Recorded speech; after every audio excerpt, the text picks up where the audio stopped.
So, Sigma Stage 3 is another very vertical section with I believe the remainder of the Mavericks that we took on throughout the rest of the game. For example, we have Armored Armadillo, I believe. So get the Electric Spark prepped. Again, he always opens a fight with that roll attack. Hit him with the Electric Spark, knock his armor off. You don't want to be dealing with him when he has his armor. Again, just jump over his rolling shield, and you'll be just fine. But like I said, another rather easy fight. Same rules apply as they did in the previous fight.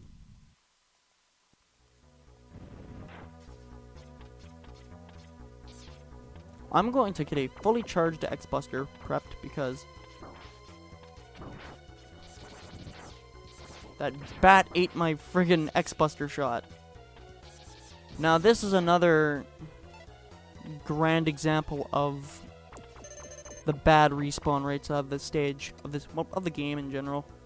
I love the game personally, but that's the one thing I'm not too keen on is the respawn rates. So get your boomerang cutter ready, and again, same rule applies. However,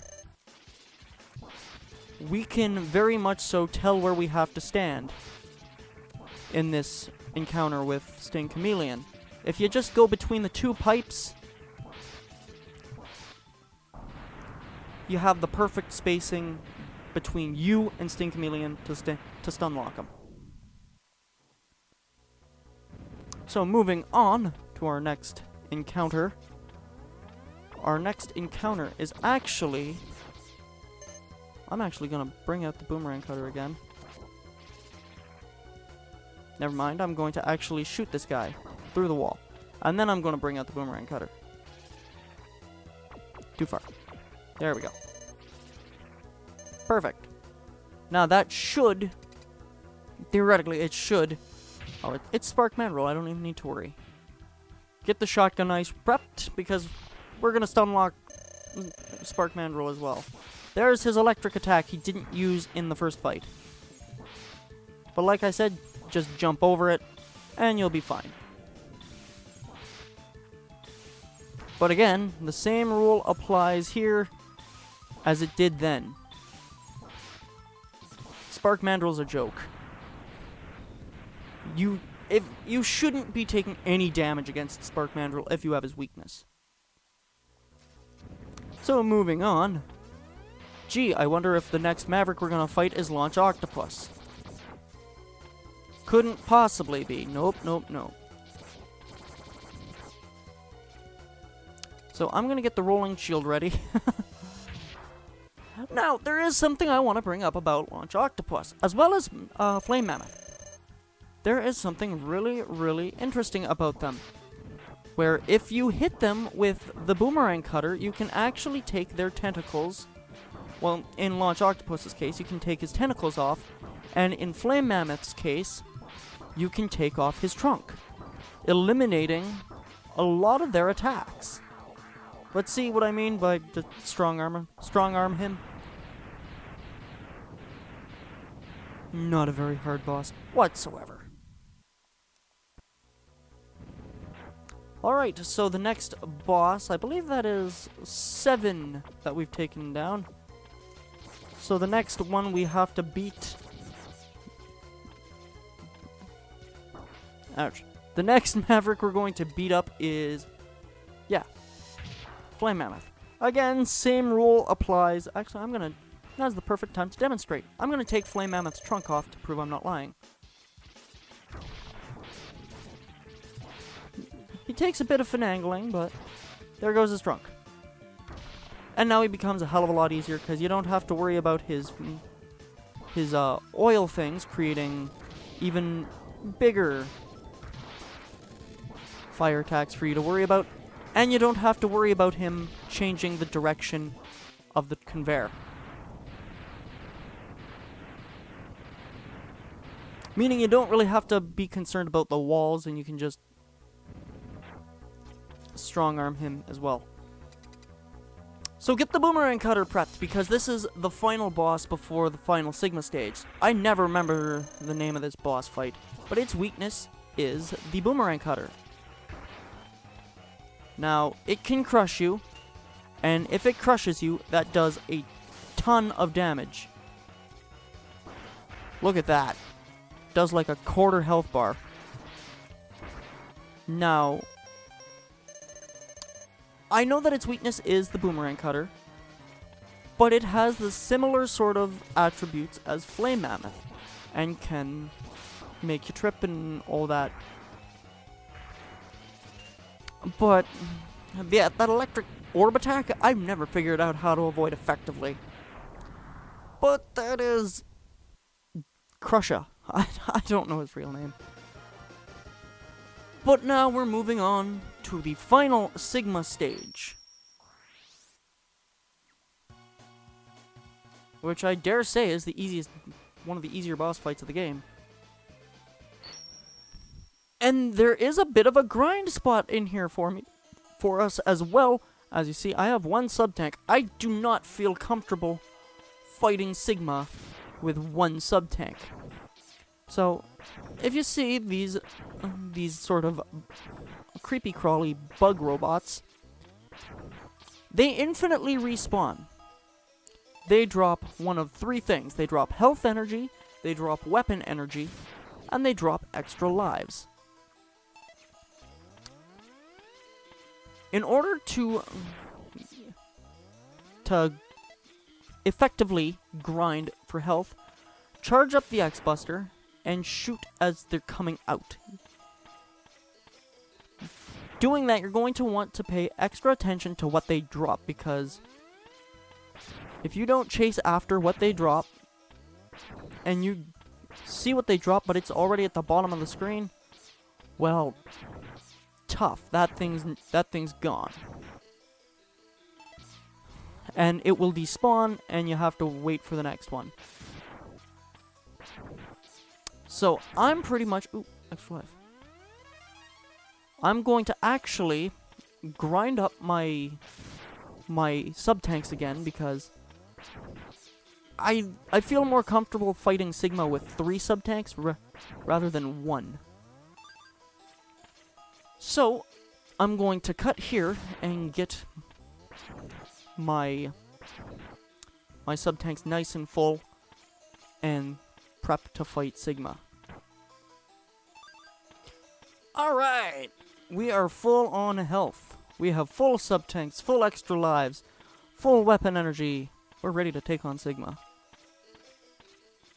Now, to get to Sigma, all we gotta do is wall jump up here. Is that Sigma in the back? No, that's Sigma right there. Not as big as you think he is. Welcome, X. I see you've gotten up here. Now, he doesn't want to fight us himself, so he's gonna sick his dog on us. You know what I say to that? Fuck you, Sigma. Hadouken. Fight well, X. I hope you win. What was that, X? Alright. So now Sigma takes us on himself. Now, what we're gonna do is we're gonna jump up into the corner and play coward. 1, 2, 3, 4, 5, 6. Drop down and Hadouken. Look at that. I love that. Alright. So now we have the final form of Sigma. Katna. So get the rolling shield equipped. That is Sigma's weakness. Now the dumb thing about Sigma is he can only be harmed by one of 2 attacks, it seems. He can be harmed by the rolling shield, which doesn't do very much, and a fully charged X-Buster. And I mean fully charged. Spiral Crush Shot. Fully charged. Now, Sigma himself has a few attacks, all of which can be avoided just by a quick and efficient dash. The Electric Spear attack, this Flamethrower attack,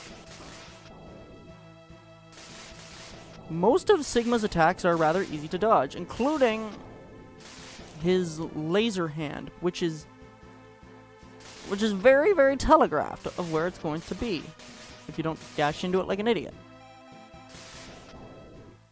That electric ball attack is his hardest attack to dodge, I find.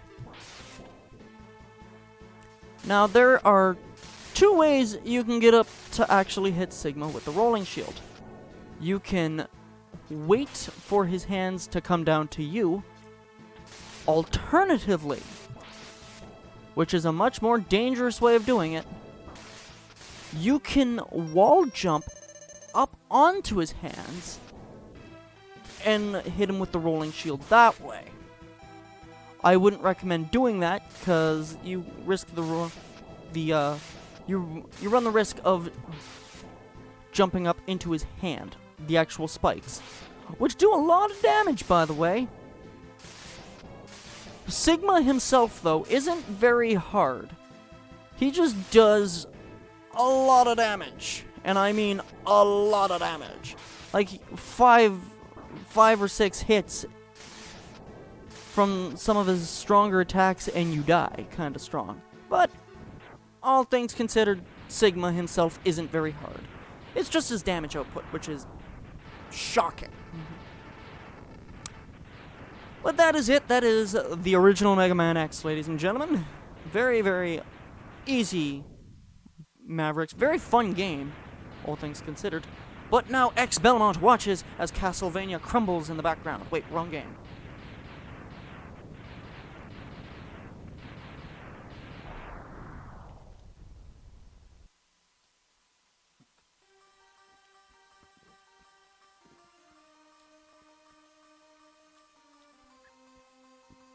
The war has ended, for now, and peace has been restored. But those who sacrifice themselves for the victory will never return. Psst! Zero comes back in X2, so does Sigma. But you didn't hear that from me. Shh, it's a secret. Exhausted, X gazes at the destruction he helped cause and wonders why he chose to fight. Was there another way? Standing on the cliff, the answers, page turn, seem to escape him. He only knows that he'll fight the Mavericks again. Page turn. Before he finds his answers.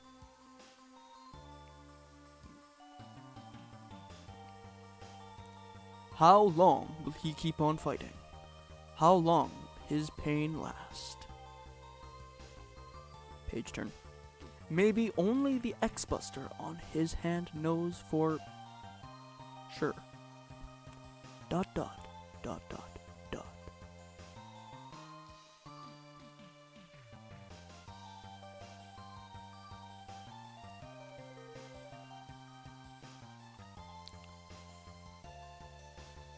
But that is it, ladies and gentlemen.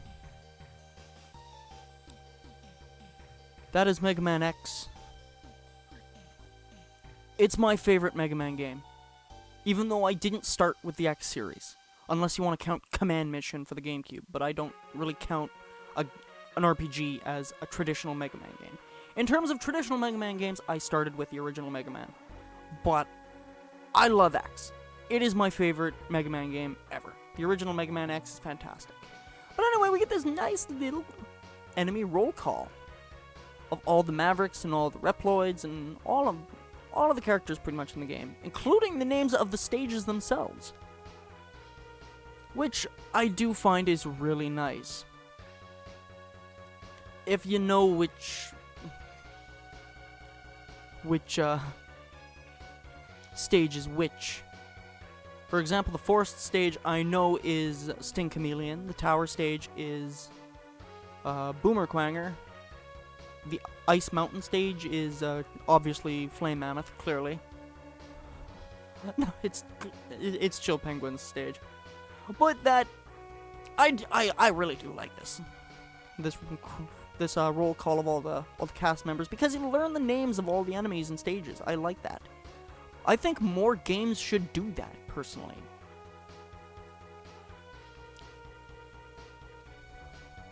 But that was Mega Man X, ladies and gentlemen. Like I said, my favorite Mega Man game.